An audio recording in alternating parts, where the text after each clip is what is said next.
Goeiemôre, my naam is Marius Jansen van Vieren van Oryx Renewables. Ons is hier in die hartjie van die Noord-Kaap in Hartswater, wat ook bekend staan as die kosmandjie van Suid-Afrika. En ons is hier by perseel 2G7 van die Louis Klaasen Familietrust. My naam is Louis Klaasen, ons boer by Hartswater. Ons boer hoofsaaklik met aardappels, pekanneute, lucerne, popcorn, maar al die gewasse wat ons in die wêreld kry. So afhanklik is wat ons is van water op ons pivots en op ons lande, is ons net so afhanklik van krag, want sonder krag kan ons niks van ons goed nat maak of doen wat ons moet doen nie.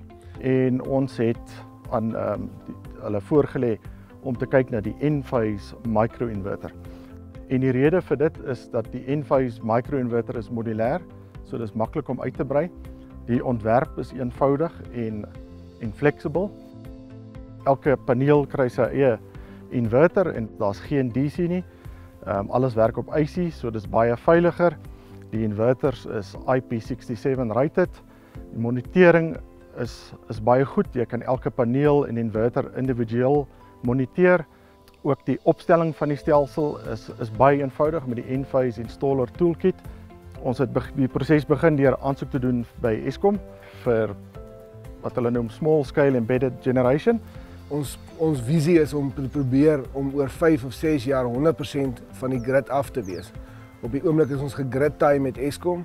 En toe het ons dit begin implementeer. En die voordeel is, deur die roete te volg met Eskom, weet ons dis wettig, maar dan kry die kliënt maksimum voordeel uit die stelsel uit, in die sin van dat hy begin Eskom dan gebruik as 'n battery.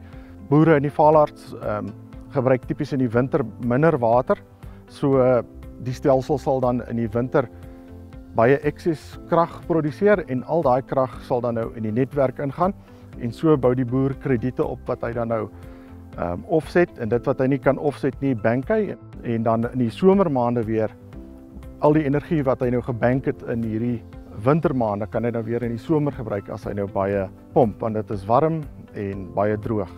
Ek glo om met hierdie installasies en saam met Enphase dink ek nie jy gaan 'n beter een kry op die oomblik op die mark nie. So ons weet ons het ondersteuning in Suid-Afrika. Ons het iemand wat agter ons staan en die boer weet weer uit iemand wat agter hom staan en na die stelsel sal kyk. Die banke is hulle sulke projekte finansier, soek ten minste 'n 10 jaar waarborg. So met Enphase is dit baie maklik want jy het klaar standaard 'n 25 jaar waarborg.